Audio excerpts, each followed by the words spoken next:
Man United, your time there. How do you reflect on your time at Man United? Did you enjoy your time there? I loved it. Did you? Yeah. I loved my time there. I remember when I met you first, when we done the interview there that time, I could see that spark, that energy. You look like I can't wait to get going. I'm happy to be here. Of course. I was so proud of going there. And I was even prouder probably when a couple of years later I went back to Old Trafford as a Sky commentator. I think I went with Roy Keane, if I'm not, or Graham Souness, or both. And when I felt the reaction of the crowd to myself, I was like, wow. I always felt we were together in the time I've been there, but to have that reaction touched me. I love the time to be there. You know, if you know better than me, the club, the history, everything. For a coach to be a coach in the same club of Sir Alex, even if it was not immediately after, you have to feel it. You have to feel it. You have to feel, especially the pride, also the responsibility, and I felt it. And then historical club, legendary players. I was very, very happy, very, very proud to be there. Not easy. I don't think media helped me. I don't think media had, including yourself, maybe. I don't remember specific cases, but I felt that was not with an intention of hurting. I think was more that people didn't understand the dimension of the job and the potential difficulties, and also the fact that the coach was quite in a hybrid position, if hybrid is a correct word in English, I don't know. Hybrid. Because in the years before, everything was very, very clear. Of course, ownership, but of course, Sir Alex and Mr. David Gill. Then was changing, and then the structure was not a very fluid structure. When people criticize his Ed Woodward job, I don't like because for me he's a good man, was just a man that probably was not like a fish in the water. Very intelligent, very polite, very correct, but probably not prepared for the sport side, of it. Was quite hybrid. For a coach not to have a direct communication with the ownership, and for a coach not to have a structure that shares the same principles and the same ideas was not easy, with consequences at many levels. But I did my best. I told in some interview, and I was killed by that, that the second position was one of my biggest achievements. I think you was people questioned what you were saying there. I was one of them. I was like, he's won the treble because twice. You won, but we didn't know the background. You won 10 Premier Leagues. No, but we didn't know the background. That's why. We didn't know what you're talking about now. The structure of the club wasn't the way it maybe should have been for you to be successful or more successful. And with not knowing the backstory, that's why the question marks are like, what's Jose talking about? But now years to come, you're right. And maybe there is a chance of we win that league, no? Yeah. No, because if Man City is catched in financial fair play, I'm hoping in financial fair play breaking the rules. I'll have two more Premier Leagues. Maybe they lose a few points, and maybe win that title. But joke apart, we did the best we could do, And do you still believe that? Yeah, that it's the best. Of course, I believe, and nobody did better. Yeah. And they. No, I'm saying, do you still believe that it's like that's the best achievement I've had? Not the best achievement, because I always feel that the best achievement is when you bring the cup and you go home, or with a cup, or with a medal. But was a hell of a job, you know. In the first season, to win Europa League was great. To qualify for Champions League was great too. If you remember your Man United, or one of your Man Uniteds, and you look at the team that played that European final with me, if you want to make a joke, you make a joke. Romero, Valencia, Daley Blind, Chris Smalling, Darmian, Herrera, Pogba, Fellaini, Juan Mata, Marcus Rashford e Mkhitaryan. Do you want to say Rio, Vidic, Rooney, Ronaldo, Van der Sar, Paul Scholes? You know, you want to go? We can go. So we did it great. We did the second position. Then the third position. Then the third season, we lost a few matches, and we lost the derby against Liverpool. I don't know, 2-1, 3-1. We lost my last match, and at that time, the club decided to change, and they did. And how many years after? I love the club. I love the fans. I hope that everything goes. I hope that everything goes well. I'm waiting for Man United to, as soon as possible, to become your Man United, the Man United that made the love, fall in love with them. Your point, the third season, when it started to go wrong, what was you looking for in the summer transfer window? Because I don't think, with all respect to Lee Grant, to Delot, to Fred, I don't think that was going to close the gap on 19 points from Manchester City. You know, my initial, I always feel everywhere. Before you buy new furniture, you need to clean the house. So I was more about cleaning the house than buying new furniture. And we didn't clean it the way I wanted. I wanted to clean from the second season, and we couldn't, for different reasons. We couldn't. I cannot say that I was asking for A, B, C, or D in the third season because was not right. I just knew, because was the third season. I knew clearly what I didn't want there, in terms of the individuals, in terms of the profiles. I knew clearly what I didn't want. But didn't happen, and sometimes in football you have to accept that. I accepted that, and I tried my best. But I knew exactly the deep problems that we had there, and in the third season, the manifestation of these problems were more clear. You spoke about the structure of the club, and hopefully now there's a group have come in. Ineos have come into Man United now, hoping now that they fix things and they see maybe some of the issues that you saw. What would you think would be some of the first things they need to do to kind of get it right? I am nobody to say it, and the club and the club after when I left 5 years ago, probably, for sure lots of things changed, for sure. Honestly, I believe that Richard Arnold had to change something for better.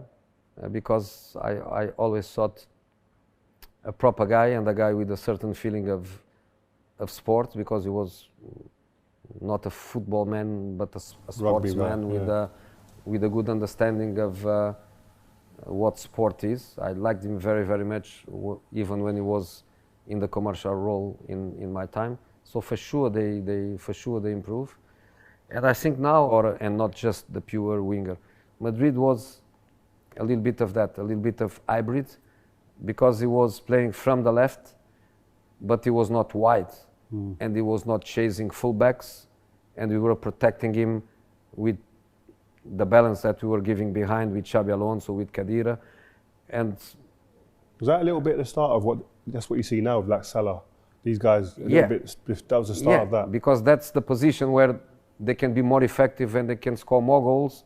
But traditionally, when you do the 4-4-2, when you do the 4-3-3, open the wingers, defend the full-backs, and then you take the players outside the place where they can hurt, more. But Cristiano, you know him as well as I know, and almost in consecutive years. Motivation, you don't need to give him. Ambition, responsibility, you cannot give him. Technically, you cannot give him. It's just to give some tactical adjustments and let the guy happy, like you say. So you know when you tell players to play new positions, sometimes I'm sure there's. I've got one. Sergio Ramos. You moved him from right back to centre half. Who? Ramos. Sergio? Yeah. Yeah, but and that one was easy because it was something that he wanted. Oh, okay. You know, is more difficult when you want to persuade the player to do it. Something that he doesn't believe is the right thing for him. How do you then get belief? It's just to try to. When you do it, is not to hurt the player. When you do it, in my case, when I do it because I feel that is the best for the team. It's just to try to persuade the player that the team is more important than himself and that the team needs it. Of course, if you do it in a temporary basis where, look, we are in trouble. Rio, centre back, we have 4 centre backs. We don't have a right back, Gary Neville broke a leg. So we need you to go there for a few matches. Can you do that for us? I think you don't like, but you do it. If you say now you are going to be a right back for the rest of your life, you say, I'm sorry, I'm not doing it. So you have to try not to do anything crazy. I think I have a big stamp on Eto'o playing right back in one match. He won the Champions League. He would do it again and again and again. The team had 10 men. We needed to lose just by 1 goal, 10 men, The right back goes centre back. We need to play with the back 5. You have to go there. Can you do it? Of course I can do it. Is that your biggest tactical game achievement? That beating that Barcelona side with Inter Milan? No. Which one do you think is? Because the first one where we beat Barcelona 3-1 was better. And people forget it. 3-1. How can you forget that? 3-1 and could be 4 or 5-1. Could be 4 or 5. And that was the match that took us to the final. Then the second match is just a consequence of the first. Was Wesley Sneijder robbed of the Ballon d'Or that year, do you think? I don't like to say robbed. Who won it? Messi? So no robbed. But Wesley did the treble, Champions League winner, I think World Cup final in the same season, World Cup final. So Wesley should be there at least in the top 3. But when in the last generation, when Cristiano, Messi, they win Ballon d'Or, is never robbed. Robbery was probably a little bit strong. It's a bad word. Yeah. We edit that. No. But all these players. You're mentioning all these players you've managed. I know it's difficult. It's a hard question for you. But give me some of the players that you've enjoyed most coaching, and reasons why. Not your best, but just you've enjoyed certain aspects. Maybe getting the goals you got out of Frank. The players that I most enjoyed are the players that gave me everything. Everything. And there are dozens and dozens of dozens, and maybe not the most talented ones, just the ones that gave everything, the ones that I felt they couldn't give anything more than what they gave. These are my players. Then if you want to go to kind of profiles, I don't want to be unfair with people, and of course I will be unfair, but when you play a kid, the kid becomes your kid for life. That's always my feeling. So I look to Rafa Varane now in the end of his career. is my kid. When I look to Scott McTominay, Pogba on the bench plays Scott McTominay, Champions League in Seville, is my boy. So when I go from club to club, I find my boys, and my boys are always going to be my boys. Then there are the big stars, and normally the big stars are always big stars. You know, my captains, Terry, Zanetti, you know, these guys. Costa. Josh Costa, you know, the guys that play with the knee like that, with the injection in here, with breaking, you know, these guys are phenomenal. Then there are the stars, and the stars are the ones that make the difference, even when people think you are a genius and you are not a genius. They are the genius, which are the guys that they win for you. They win matches for you. And the Cristianos, the Benzemas, Ibras, this level of players, Didi, these guys, people think the coach is the genius, but the coach is not a genius. The guys are the genius, and they make you feel like a genius. Talking of great players, sorry to interrupt. Just the list he's just listed off there, Rio. I was just sitting there going, oh my God. The great players we're talking about now, on Five, we always have this debate about, and in England we have this debate about Lampard, Gerrard, Scholes. For you, who's the best? If he was going to give me a 1, 2, 3, I could be that coach in the national team. Also yours. Imagine, we would have won something. If you was the coach, we would have won something. I had it there on the table. No way. Yeah? Oh, come on, man. Jose. Yeah, I had it on the table. Wait, let me finish. I had it. No. Yeah. Why did you sign? Why did you say no? Because I'm still there a little bit. I didn't because I had always the national team job as something that I wouldn't enjoy. So Chelsea was 4, 5, 5, 6, 6, 7, 7, 8. Was 7, 8? I think was when Mr. Capello got the job. I was enjoying the interview. 2010. I was enjoying this interview, man. Yeah. No way. Yeah. Jose, you can still do it. Yeah, but Scholes, Lampard, and Gerrard. Foden, Bellingham, Mainu. Yeah, these guys, Saka. It's a good time now. No, it's a very good generation. Listen, they got in there now. They got the final. They'll win the Euros, the Euro final this year. They can do it. They can do it, and I think this kind of mentality that